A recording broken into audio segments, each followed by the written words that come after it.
Hello and welcome to HeadClog and the Operator, a podcast about art, technology, and humanity. And yes, that Venn diagram is just a circle.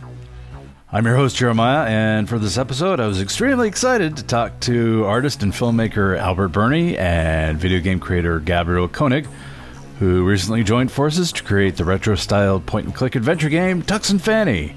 They're two best friends who are just trying to reinflate a soccer ball, but all sorts of events, both profound and ridiculous, ensue. It's a wonderfully pure, good-hearted, meditative, blissfully fun, and positive experience. I'm a big fan of it myself. While playing this game isn't a prerequisite to listening to this interview, it's highly encouraged and a great way to spend a mere $10. Now available on the Switch and all PC platforms, and maybe other consoles in the near future. So please enjoy this conversation with the creators of the Tux Fanny video game, Albert Birney and Gabriel Koenig. Great googly moogly. Thank you both for taking the time to chat with me today about Tux Fanny and all the art that you created that led up to it. I discovered Tux Fanny as a feature film being recommended to it by an internet friend. And this was in 2019 and continued along with it during the 1-minute installments that came afterwards on social media. And Albert, you got the idea during the pandemic to create a video game around Tux Fanny, which is how the both of you started work together. Yeah, it was. So I finished like the first 80 episodes of Tux Fanny in 2019 and then put that online. And March of 2020, I started to make like season 2, what I've been calling it, the next 80 episodes or so. And I thought, oh, this is great. I've got all this time at home now. I'll just get back into these little stories. And I think I was about, 8 or 9 episodes in maybe to the new season. And there was one particular episode, I set it up kind of like it looked like a kind of throwback to the Sierra type games. It was like Tux is walking through different panels and a new panel would appear and then finds like a can, and then you have to grab the can and go to the cow and get the frog from the can to get the flies from the cow so you could fill the can up with milk. So it was like 60 seconds. It was very much kind of almost like a little mini game. And actually, my stepbrother commented on the video and said, this feels like a video game. And then just that one little comment was like, oh gosh, it does.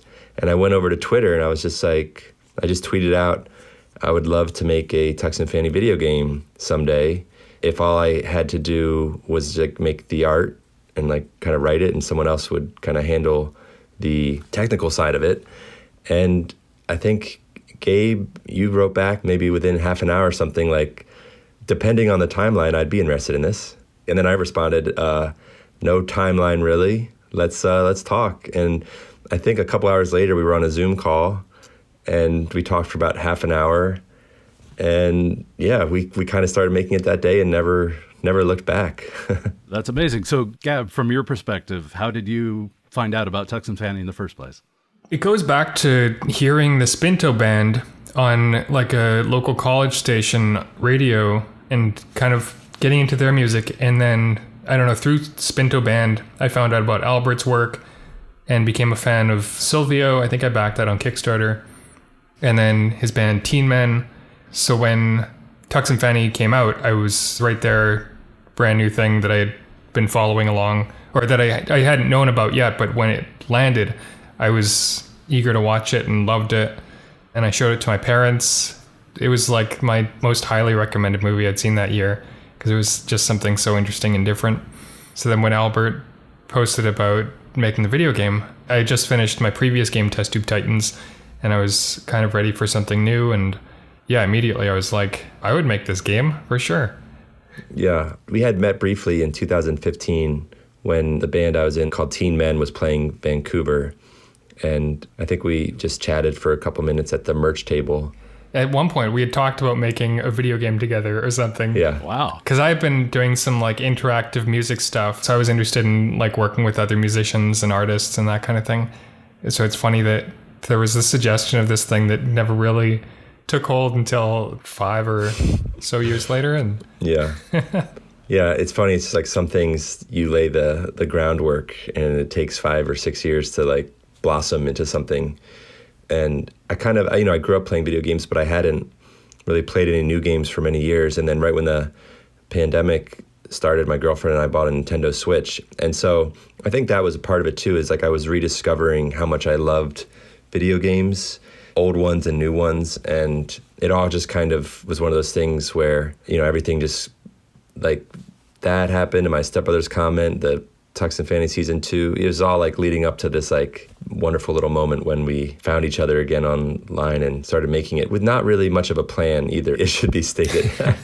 We talked for half an hour and then it was like, okay, here's some test images and oh wow, now they can move, and okay, I guess we got to make a house. All right. It was like, the whole game was very organic, and the only thing I really knew was I wanted it to be a prequel to the movie, so that to beat the game would get you right up to the beginning of the movie. Yeah.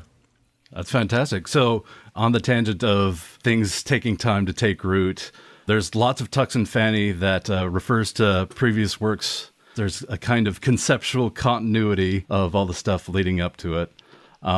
You went to school for visual arts? Yeah. And I understand that you were classmates with Nick Gerwich of Perry Bible Fellowship. Yeah. Nick and I went to film school together. We were classmates and roommates. And, before even I started making films, we were working on comics together at the student newspaper.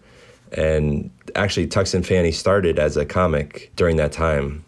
And Nick and I, it was this really cramped little office that was in an old house. And we worked in the little comics room together. It was a job meant for one person, but I think we asked them if we could like split up the duties because it would just be more fun to have a friend. And our bosses were like, I guess so. I mean, we can't pay you anymore, so you have to split this like measly paycheck that you're already getting.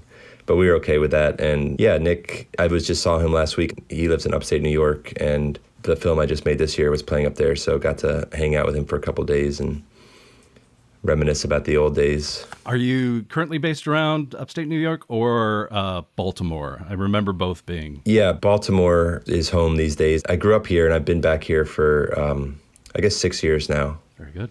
And Gab, you've been in Vancouver for how long? Yeah, pretty much my whole life. I was born in Halifax, actually, but then my parents moved back here after like the first year. So no memories of that. And if I could just talk about part of the joy of this collaboration was we have a 3-hour difference, East Coast, West Coast. And it somehow it worked. Like I knew that sometimes I would like wake up in the middle of the night and there'd be a new message because you were still awake. Or like in the morning, I knew, okay, I got probably till about noon before I'm going to hear any response. But I think it somehow just, yeah, I love working late at night. So I loved like, it would be like 1 a.m. or 2 a.m. my time. And we'd still be like going back and forth with ideas. Very cool. Yeah, I took a look at a couple of the videos on your website, abirney.com. One of the very first ones, Hickory from 2002, it has Nick in the credits. And there's an image of a tree. It's a hickory tree in the window, but it's very similar to me to the apple tree that you see out the window in Tux Fanny. So I see a connection there. Yeah. So the Tux Fanny started as this comic strip in this college newspaper, university newspaper. Mm-hmm. What things made it 20 years later, or 18 years beyond? I saw that there was a social media post that had one of those strips, and it was the tear-drinking spider. Were there other things that made it to the film? Yeah, definitely. So I probably only did about, 15 or 20 strips total. And out of those 15, let's say, there was maybe 3 that I still liked. Like most of them are just really dumb and, very embarrassing. And you just like cringe thinking about drawing them and writing them. But a couple of them, like the spider tears one, there's another one where Fanny eats a Thanksgiving turkey and like mutates because of the hormones in the turkey. And then I think my favorite one is when Tux gives Fanny the present that it cannot be opened. That was originally the comic, and it was like 4 panels. In the first panel, it's like, happy birthday, Fanny. Oh, thanks, Tux. And the next panel is like, Tux, I can't open it. And Tux goes into the long tirade about if it will only bring disappointment and I don't want to disappoint you, so you'd never be able to open it. And then it's just 2 panels of them not doing anything, just like staring at each other. And, I started making these episodes not really knowing where it was going to go. And I think I was maybe 11 or 12 episodes in, and I had kind of run out of the ideas that I'd had. So I went back to the comics. And I think that birthday present one was like the first one I did based on the comics that was like, okay, we're taking these 2 characters kind of in another direction now. We're going to have these little moments here and there that, they're not part of the story. They're just these little observations between them. Yeah, so ever since I started that comic, I always had the idea to make some sort of short films with these characters. And I started to do something in like 2005, I think. I was shooting some live action, and it never worked. And then I picked it up again in 2014. So, like 9 years later, I was going to do stop motion, and that didn't really pan out. And then when I started animating in 2018, I don't know why, but I just like thought about 8-bit pixel art, and I found this website called pixelart.com that makes it very easy to draw and animate. And that just clicked. Like as soon as I got to that website, it felt like it had unlocked something within these characters, and their voices were suddenly very clear to me.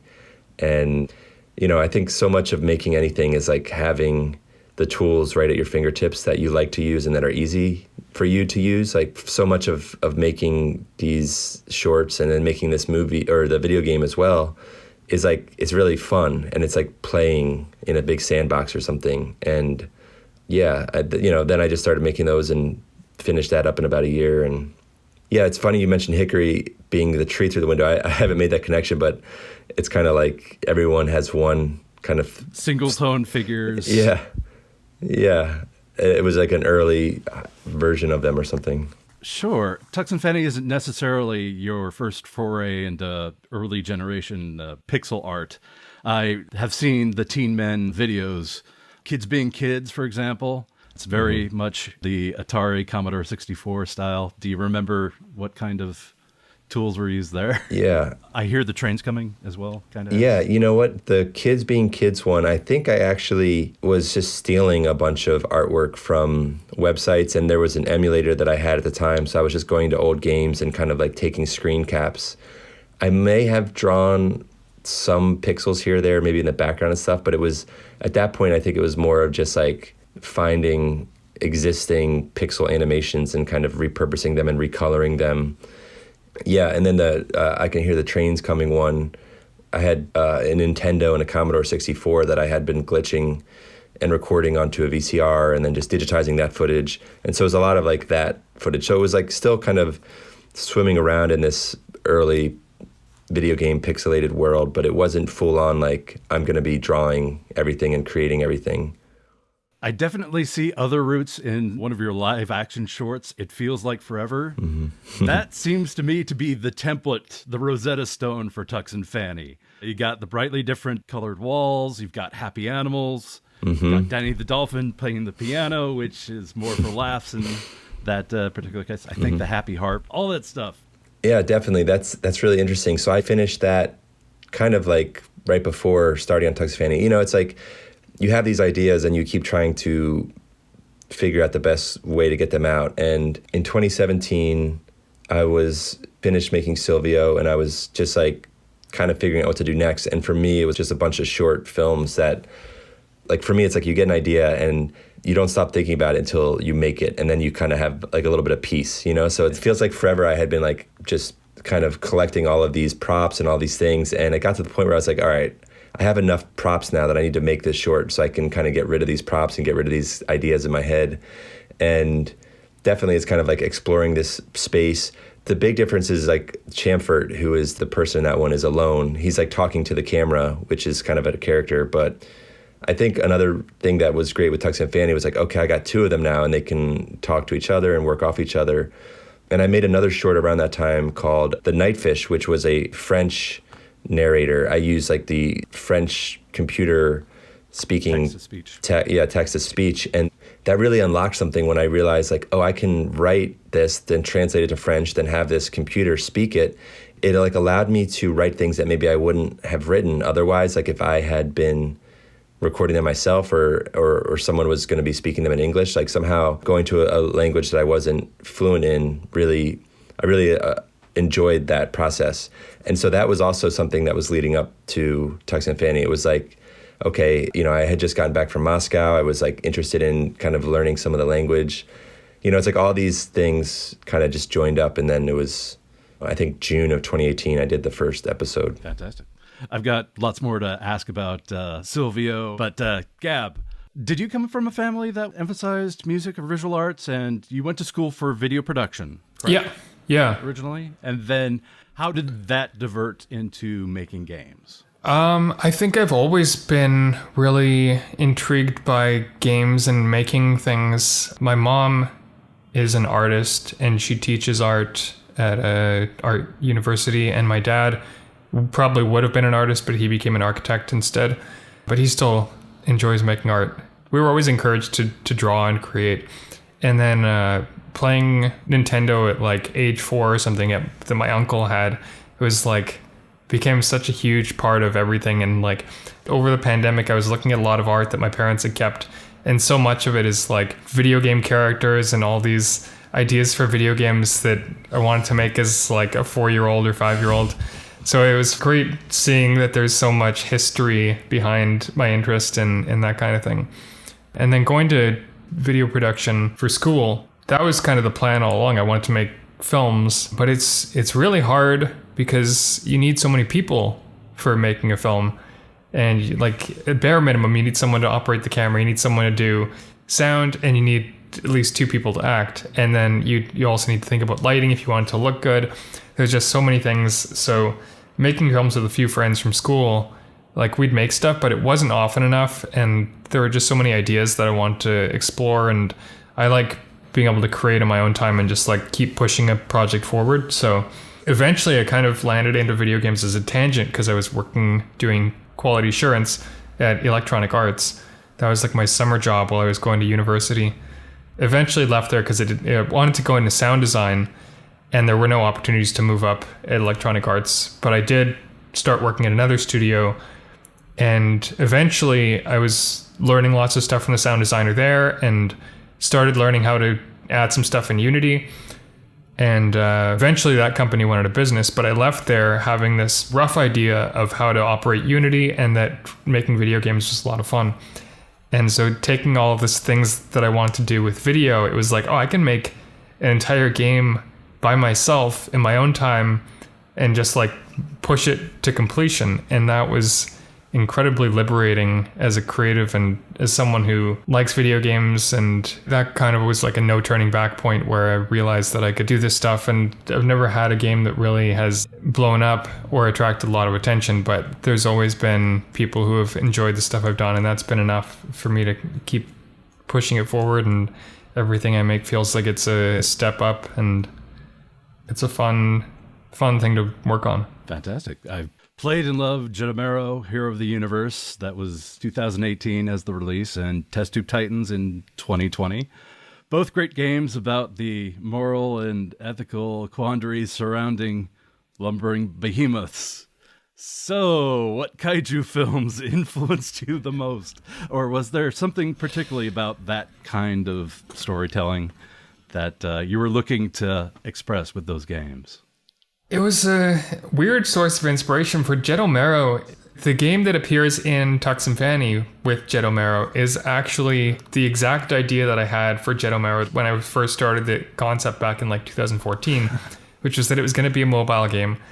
And there was going to be these simple levels where you land and there's some buildings and stuff, and it tells you like you need to help this person, but you're not sure exactly what to do.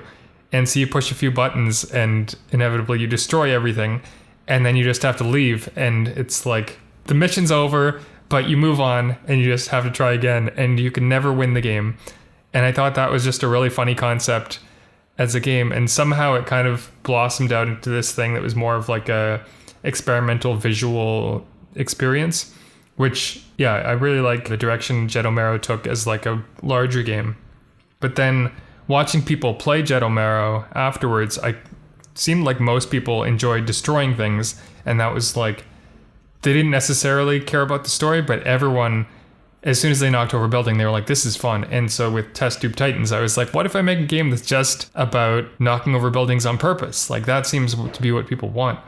And then with that one, it was interesting. It wasn't an idea from the start, but kind of halfway through, I had this moral crisis where I was like, I'm making a game about just like knocking over buildings and killing people and destroying things. And what am I contributing? Is it valuable? Because there's so much violence in video games. And so then they came into the narrative part of the game, which was all kind of like questioning your complicity in a system and all these sorts of things. And that felt kind of like a way for me to wrap my head around the violence that I was perpetrating in the game and by making that game itself. So yeah, I'm not sure where, I think the kaiju stuff, well, actually the kaiju stuff, I know exactly where it came from. It came from when I was a little kid. Like, if looking at my drawings again, it was all just giant monsters and Godzilla, King Kong, and new monsters knocking over buildings and fighting jets and stuff. So it was clearly this idea that's just like in my lizard brain there. And as soon as it had an outlet through Jettomero and Test Tube Titans, I think it just landed right there and took off. A lot of your games have a lot of great music. I know that you've been creating music this whole time, certainly. I think I got into the idea of making video game music probably around the same time that I started making video games, and I had just played Hotline Miami, and that game has such a cool soundtrack that was so different from anything I'd played before. It felt more like music that I'd listened to even though it wasn't a video game soundtrack or something like that, because video game soundtracks sometimes they have a distinct sound, like more video gamey. So hearing stuff that was outside of that and kind of pushing into other genres more, that was really inspiring. So doing soundtracks for my games was, I would say, one of the primary motivations for me making games in the first place, because I wanted to make music, and that was a cool way. Like, there's so many people making music out there, but not as many video games. So I felt like putting my music into video games meant that more people would hear the music, which I think ultimately was true. And if I just released the Jettomero soundtrack as an album, it would have only a couple people listening to it. And putting it out with the game, it had so many people who connected with it, which is very cool. Yeah, I kind of a similar thing where I always have loved making music, and it was like we were making every other part of this game, the art and the story, and it just made sense to like do all the music. And there's two different types, you know, there's like the records you find that some of those are songs that were recently recorded, and some were, one of them actually, the one I think that the Alien band is playing on the UFO, that's a song I recorded in high school, so 20 plus years ago. And there's another one, I think it's the Fox song, that's another one from high school, you know? So it's just like, and then it's kind of like songs from every year from then on, and some new ones. And I loved making those. And we would just kind of like go back and forth, and like, I've got one, okay, here's another one. And before we knew it, I don't know how many there are, like 30 records or 25? I think it's 36. 36, yeah. And, you know, we didn't really plan it, but I think we kind of each did half of them. It just kind of how it came together. And then, yeah, like the music in the mini games within the computer in the game, again, we just both like worked on those. And for me, it was like I found this website, I think called Bleep Boop or something, and it just makes it really easy to loop and make little melodies with the different chiptune instruments. And I use that for like, I don't know, 90% of the video game music, I think, that I was contributing. But yeah, you know, it's just so fun. Like the way I look at making movies and the way that we made this game, it's just like, why would we ask someone else to make the music when like that's so much fun? You know, it's like the more we can do on our own, the more fun we're going to have. That's the way it feels. So Gab, compared to the creation of Jettomero and Test Tube Titans, what did you learn in the process of making those games that helped you? Or is there a completely new challenge or several completely new challenges that you had to face? Yeah, I enjoy starting each new game that I make from scratch. I don't want to copy too much code over, because it just changes the way that you approach the game, and then you're not stuck with issues that you created before. And it's just kind of liberating to start again, which was one of the fun things about making all the mini games as well, was that each of the mini games had their own unique code, because there's multiple kind of platformers in the game. And I don't think I reused any of the code between platformers. Like, I'd be influenced by them, but I'd rewrite everything without necessarily looking and copying everything out. So they all feel a little bit different. And it was a lot of fun. It was like doing like 20 or more game jams over the course of the thing, because we had all these little mini games that were like, okay, what's this going to be? And some of them don't make any sense, but in the context of Tux and Fanny, it's fine that they just kind of exist there, whereas they wouldn't have a home otherwise. Like a game like Agile Auto, where you're a car running around trying to not get pooped on. Like, I'd love to see that in an arcade, but I don't know if anyone would realistically ever pick it up and play it just for the sake of playing Agile Auto. But including that as a mini game was a lot of fun. So creating the game, it was not a super complicated game. The most complicated thing was setting up all the interactions and creating it robust enough that when Albert had a new concept for something, like, oh, we want this to jump to this thing where you can play like that, then that was sometimes where I'd have to like rethink how I had configured a few things. But overall, it was not a huge undertaking to get everything off the ground. And it was more just branching out and playing with a lot of different ideas in different places. There's a lot of both modern and retro inspirations, of course, in terms of the mini games and the game overall. Do you have a favorite point-and-click adventure game that you would say influenced the most? Any from LucasArts games or Sierra specifically, or just... Yeah, I think Albert definitely had the point-and-click in mind from the start, and I thought that was a great fit for it. And he had so much of the design already figured out. It was really nicely designed, especially watching people playing it and hearing feedback. It's like a lot of people think that the puzzles are some of the best point-and-click puzzles that they've played, which I remember playing a game like Maniac Mansion as a kid, and I would just not be able to get very far at all because I had no idea what to do, and you'd try stuff and couldn't find that dime. Yeah, it was kind of convoluted at times. Yeah, Maniac Mansion was like one of my favorite games, but it only was fun if you had the guide, like that told you exactly what to do. Because they were like so random, the things that you could pick up and then how you had to interact with them. And from the beginning with this, it was always like, I like the idea that it's pretty...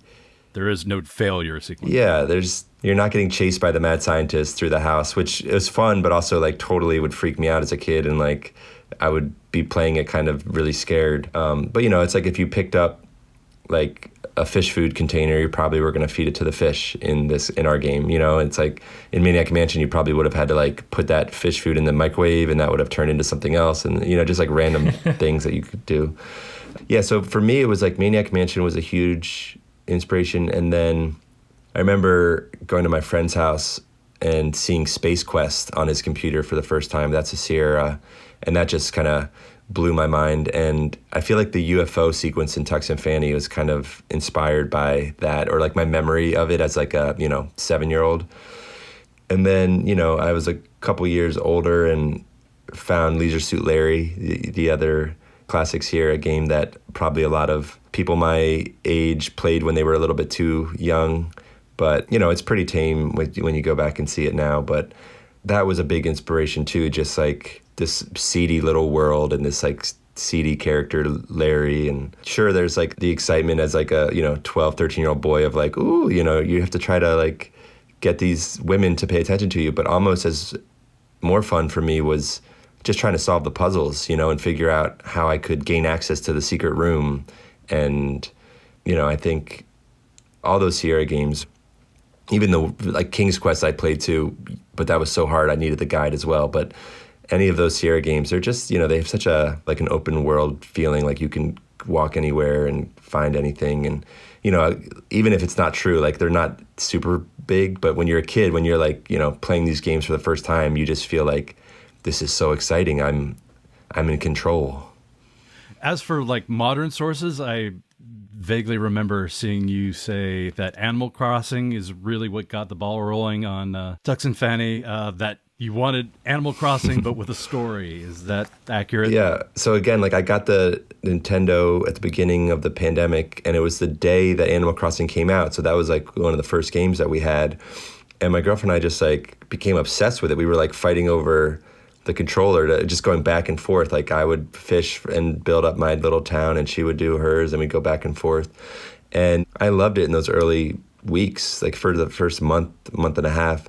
And then it kind of got to the point where I realized all these like objects and these things that I was collecting they didn't really have a purpose. You would just put them in your house, and then like, you know, Tom Nook, the mayor or whatever, would ask you if you wanted to expand your house, and all of a sudden you had like a mortgage. And I remember thinking like, I already have a mortgage in real life. I don't know if I want like my like digital avatar to have a mortgage. Tux and Fanny don't have any mortgage. Yeah. So I still really like that game, and they just came out with a new update like a week or two ago that kind of has expanded a lot of stuff. But yeah, that was definitely just like an influence starting out, thinking like, okay, I love the aspect of Animal Crossing. You can wander and just like be really chilled out. I love that.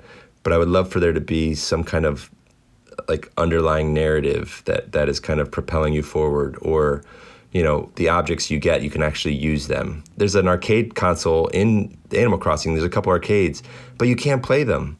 And I remember thinking, why do I have this? Like, would it have been so hard for Nintendo just to like port a couple old games that they have onto this thing? There are older versions of Animal Crossing, like from the GameCube era, that do have the Nintendo version of like Mario Brothers or Donkey Kong. I mean, yeah. See? Why didn't they do that? Yeah, they already did that once. I don't know why they stopped doing that. I honestly, if there was like an arcade in Animal Crossing of like 15 or 20 games, I would play it every single day. I would still go back and visit that arcade and play these little mini games. Like, so that was I guess one of the reasons. It's like, all right, Tux and Fanny, you're going to be able to play any of the games you find. Changing tack a little bit, what are some of the most notable Tux and Fanny glitches that you experienced during programming? In the glitch part of the story, are there references to any glitches that actually happened to you? Yeah. I mean, every once in a while, there'd be like a fun glitch where they would appear somewhere where they shouldn't be walking or something. Or like, you know, I think it was like a close-up of the magnet or the bread or something, but then like Tux and Fanny were walking through the close-up. Like little things like that. I would always take a screen cap and just be like, oh, look what we got here. This is cool. Yeah, and that one was used in the peony glitch after you beat Adventure Brain. Right. Right. I think, yeah, because Albert did most of the testing. I would be just trying to get everything into the game, because Albert would keep pumping out content for me with design notes and the art and stuff, and I would just try to sit down each day and get through everything you'd sent me. And then I'd usually, after a couple days, send him over a version of the game so he could play it. And I hadn't tested a lot of it, so sometimes he would hit a bug pretty early, or sometimes he'd run into some weird stuff. And so we were using like a web-based issue tracker, and so he'd just post screenshots and stuff.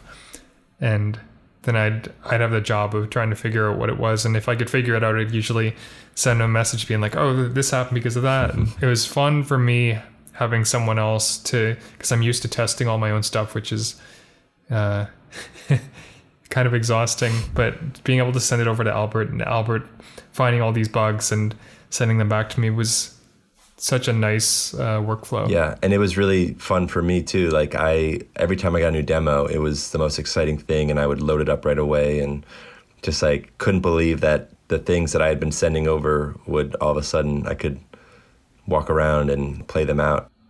I think for me, one of the biggest parts of it was not necessarily Albert doing certain things, but just having Albert there to bounce ideas off of made such a huge difference. Like, I feel like if I'm writing a story, then it's going to be too simple, and I haven't spent that much time working on complex video game narratives. So having Albert there doing most of it, but then also being able to contribute and feed in my own ideas where applicable, it felt like such a back and forth process wherever we wanted to expand an idea or explore something.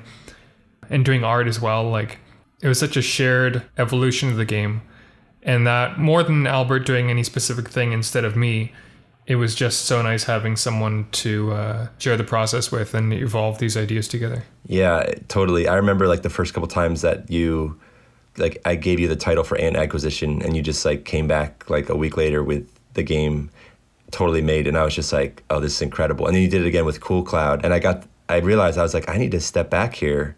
You know, I can work on like the main story, but some of these mini games, like Gabe is really like on another level. And it was so nice collaborating with someone who understood the characters, Tux and Fanny, to the point where like I would start writing dialogue for them, and then kind of by the end, I was probably writing less than you were. You just like knowing that you understood them and understood their voice and how they would talk. But for me, I think, you know, just like in that initial tweet, I don't know how to technically make a video game. So that part of it, I would say, is the thing that I don't like to do just because I don't know how to do it, you know? And to this day, I still don't actually know how you build the game in Unity, you know? It's like, I loved like getting through this whole process without knowing, but I think next time if we do one, it would be fun to like peer under the hood, as it were, a little bit and see kind of how it comes together, because it's interesting. But like when I mentioned the pixel art drawing being very easy, like the easier something is, maybe easy is the wrong word, but just like the less blockage between like my idea and like making the thing there is, the better for me. Like if I have to wrestle with the program or figure out like this technical thing, by the time I'm figured it out, usually I'm like not inspired anymore, or the feeling has kind of passed. So I really love this process because I could just kind of like dream big every day and just, oh, what's going to happen next? Like we'd have these long Google documents where I would just like lay out what's going to happen here, and then it would magically just appear in a demo like a week later. You know, it was really one of the most amazing, fun collaborations I've ever been a part of. Was there any like immediate feedback from the film then, and did it influence anything with the video game version? I'm sure I did. It had like a premiere here in Baltimore in May of 2019. That was a fun screening. There was like 100 people there and like a lot of friends and family. So there was good energy in the room that night. And then it played at a couple festivals, but really I was like in heavy pre-production on Strawberry Mansion, the movie that I made last year. So I remember Tux Fanny played at the Ottawa Animation Festival, which is a festival I went to a couple times when I was in college. I would always send them short animations I made, and I never got in. And it's like one of, I think, the preeminent animation festivals in the world, you know. And it got in there, but it was during our Strawberry Mansion shoot, so I wasn't able to go to it, which is, there was a chance, like it was like on a day off, and I was like, should I really fly to Ottawa for like one night to see this? You know, it just didn't make sense because we were making a movie so hard, and every day off you're like kind of solving problems for the next couple days. But I think the feedback that I got, or that kind of stuck with me, was people just liking their world, like Tux Fanny's kind of simple life, and really relating to like their relationship and their friendship, and just kind of the way that if Tux's skin was eaten off, that was all right. You know, they would find a way around that and just kind of going with the flow. So I think that was just something that we were keeping in mind making the game, like how to make them still feel like they're these characters, but having to expand it. And the video game kind of goes deeper in some ways than the movie in terms of like, who are these characters? What is the land around them?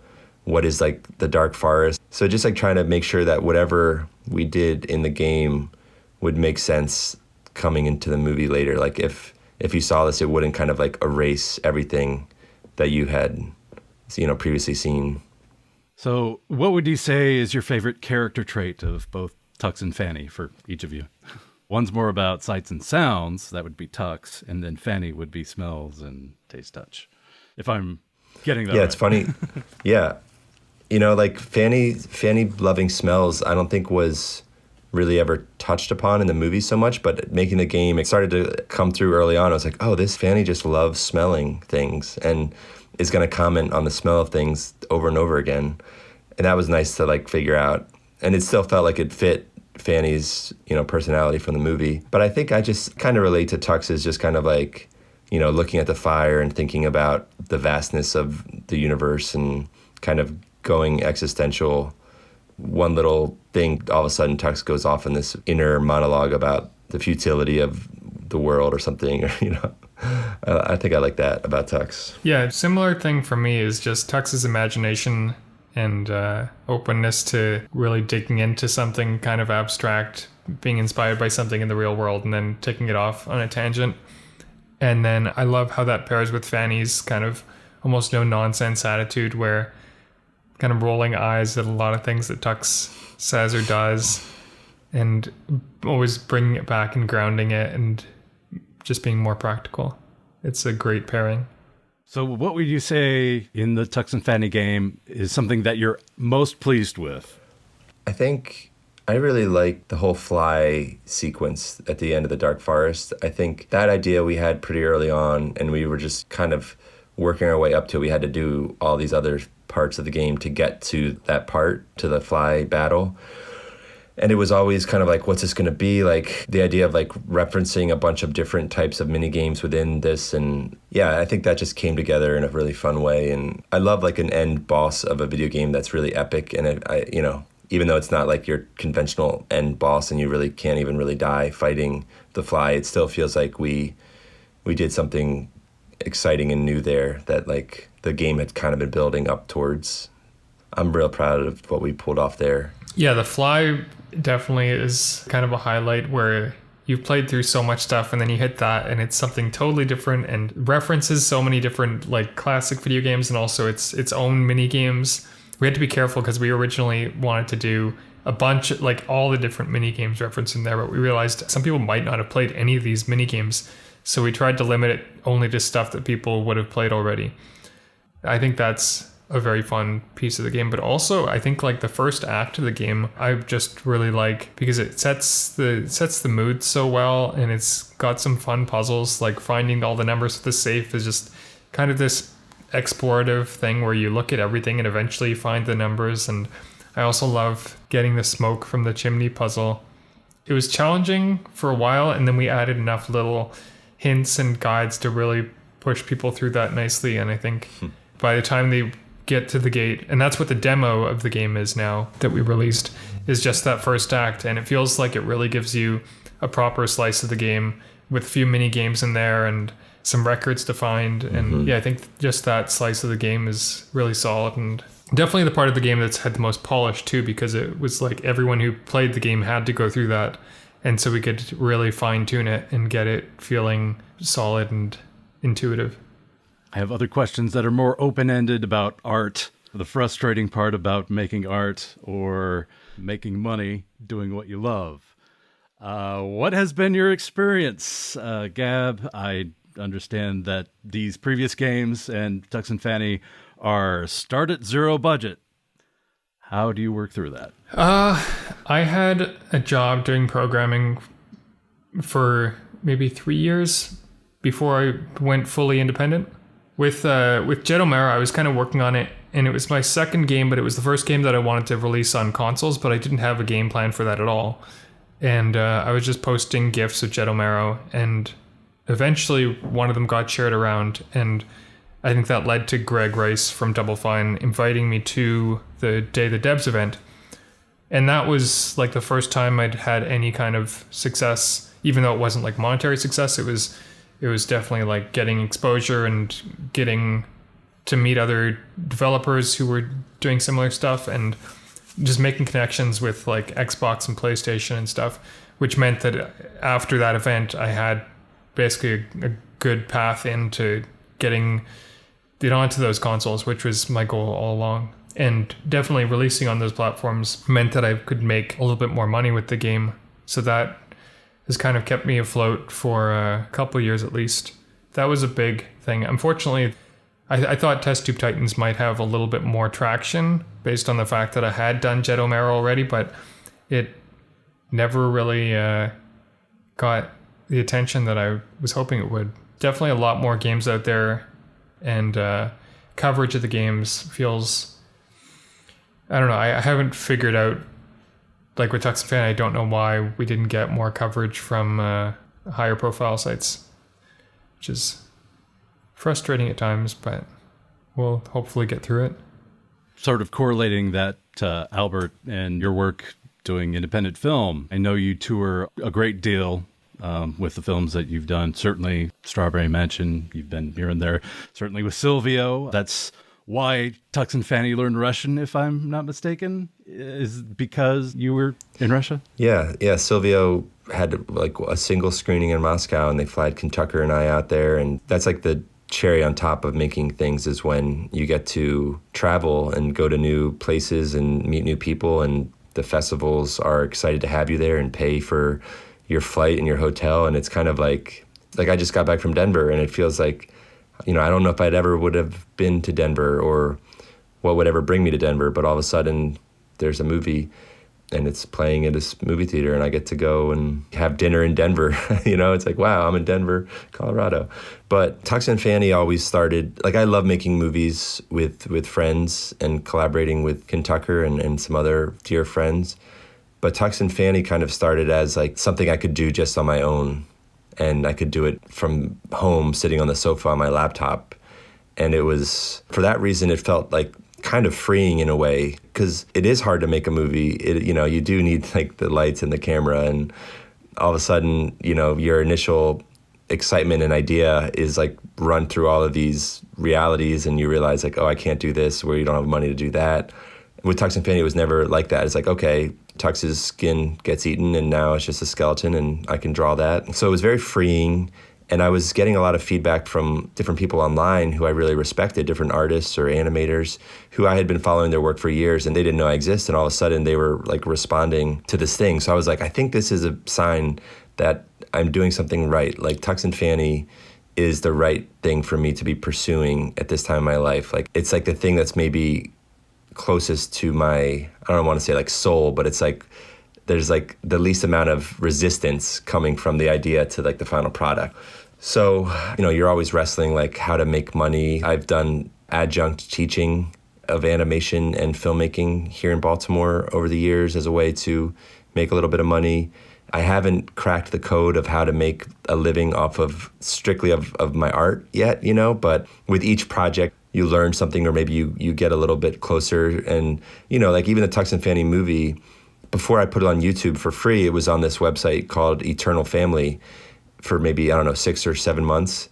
And they would pay you based on how many minutes of the movie was watched or something like that. And I would get a check in the mail, or not, it was a direct deposit, it wasn't a check, but it was, every month for like anywhere from like $100 to $200. And to me, that was just like the coolest thing. This is something that I made for $0 sitting on my sofa. And now this like website in LA pays me, a little bit of money each month. And yeah, that's not a ton of money, but you start to like get a little bit here, a little bit there. And the dream is to be able to do that full time and make a living. And yeah, with the video game, I think, I've never released a video game before, so I don't really know what to expect, but I know that video games are huge and that there are millions of people with Nintendo Switch and with computers. So I know that the full audience has not found the game yet. It can be, like Gabe said, a little frustrating that it's like, that there's people that would enjoy it, but it's just they're being bombarded with all these, high profile games and with movies on Netflix and Hulu, and it's like so much stuff coming at them. How do we find them? And, I think it's like people start to play it and then they tell their friends, and maybe those friends tell friends, and you hope that it can kind of like gain momentum on its own organically. But, we'll see. I think it's still early. In terms of things making momentum, I think Sylvio was fairly popular on Vine, but appearing here and there before, certainly in your band Teen Men's music videos. Mm-hmm. What was the first appearance of Sylvio? Sylvio, he actually appeared in a film I was making that I never released it. This was in 2013. I was working overnight at this hotel, and I was filming a movie while I was working there just because I was so bored most nights. So I was like making this really kind of like meta movie about working at a hotel, and there's a gorilla that also worked there, So anyway, I had like half an hour of it done, and then Vine came out, and I was like, oh my gosh, this is much better than what I'm doing. I can make a 6-second video, make it fast, share it. And Vine was a weird thing. It wasn't around for too long, just a couple years, but over a couple years, I had like 500,000 followers, which was more than I'd ever had anywhere else. I would have people all around the world seeing videos I made right when I made them. And then Kentucker had the great idea to make a movie of it. And we're like, oh, this is great. We'll make this movie. And then we've got 500,000 people that are like going to be interested in watching it. We've got our audience.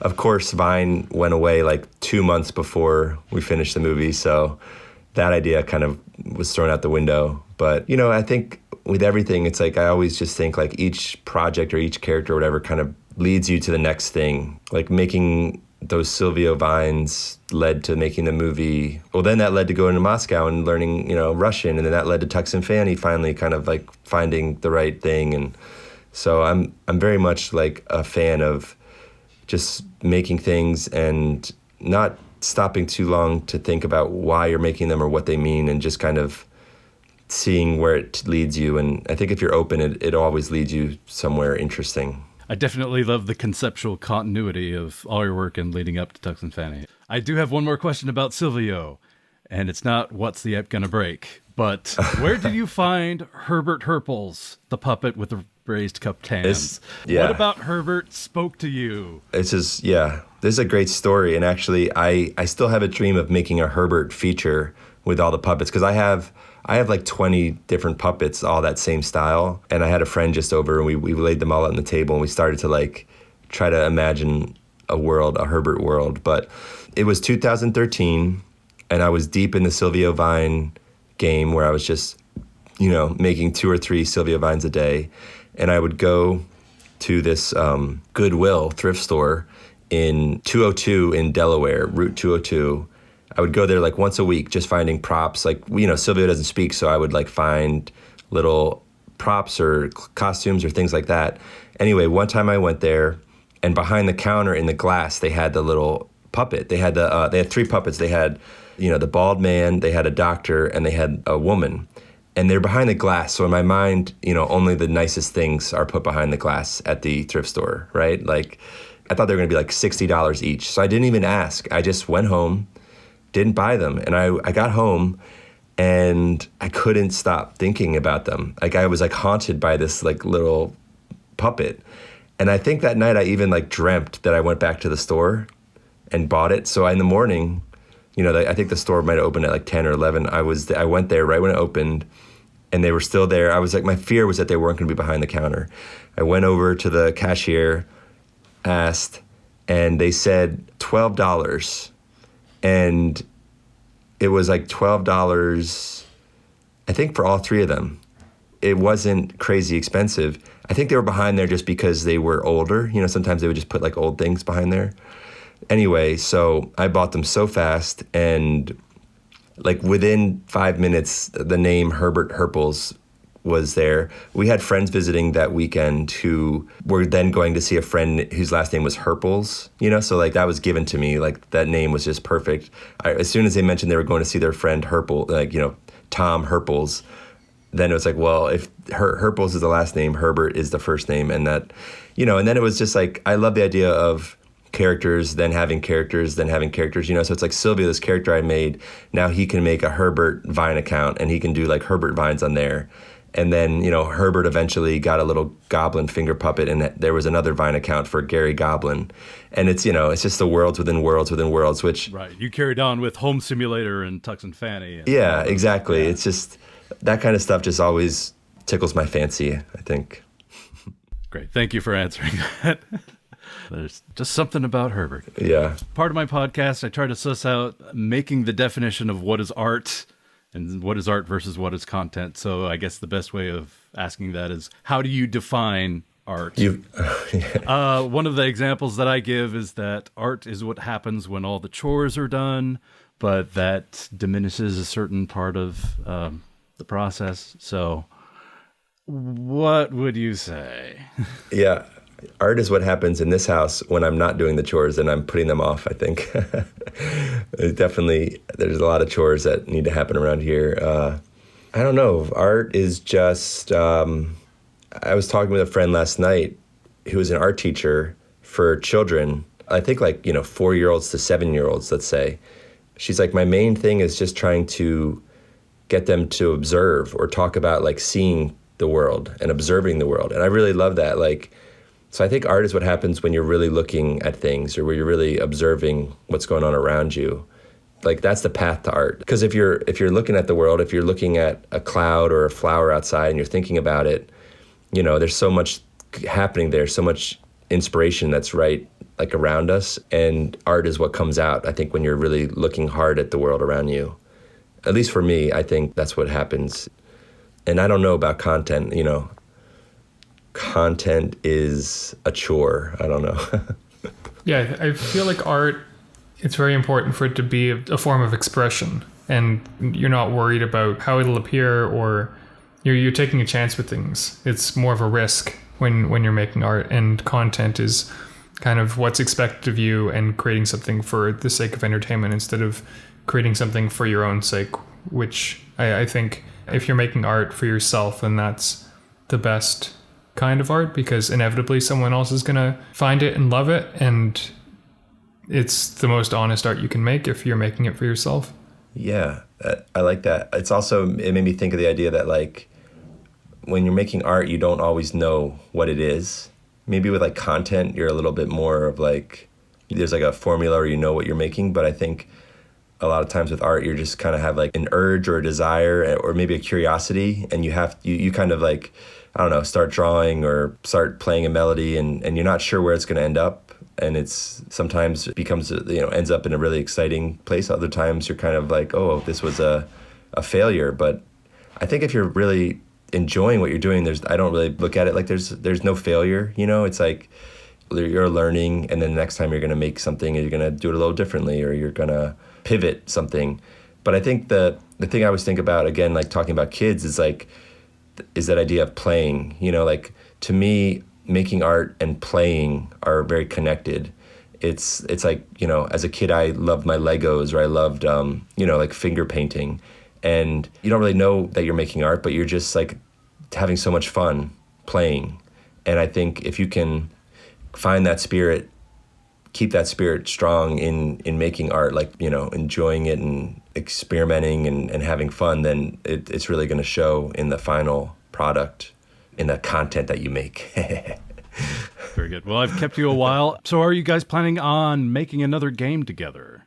Or do you have plans that were discarded that you look to incorporate in other realms? Yeah, this game came together so organically without any thought. And so I know personally I learned so much making this. And the second we kind of like said, this is the end, no more new stuff, like 4 nights later, I had like the most vivid like kind of idea come to me in the middle of the night. And I think, it would be so fun to do it again. Just take everything we kind of started doing with this and expand it and go bigger and, actually plan it out a little bit this time instead of blindly going into the desert together, which was great and fun. But I think with a little bit more focus and like maybe even some prep time where we try some different styles and like, experiment with different looks, I think we could have a really fun another game on our hands. I mean, and just like selfishly, I would love to make another one. I don't want to like live in a world where we don't get to, like there's not another game that we made, because I think the people that have played Tux and Fanny, friends and friends of friends and many strangers too, but I think they're responding to it. So the hope is that we'll let Tux and Fanny breathe for a little bit and hopefully find more of an audience, and when the time feels right, kind of tackle the spiritual sequel. I think the goal is to keep working together, yeah, because it was such a perfect experience making Tux and Fanny, and I think it's given us a lot of ideas and things to think about for what we'd do if we did another one. And so I'm not sure exactly when it'll start to take shape, but I think that's definitely something we'd like to do. Sounds good. Is there anything else about Tux and Fanny that I should have asked but didn't? Or any question in general? What is the meaning of life? Why are we here?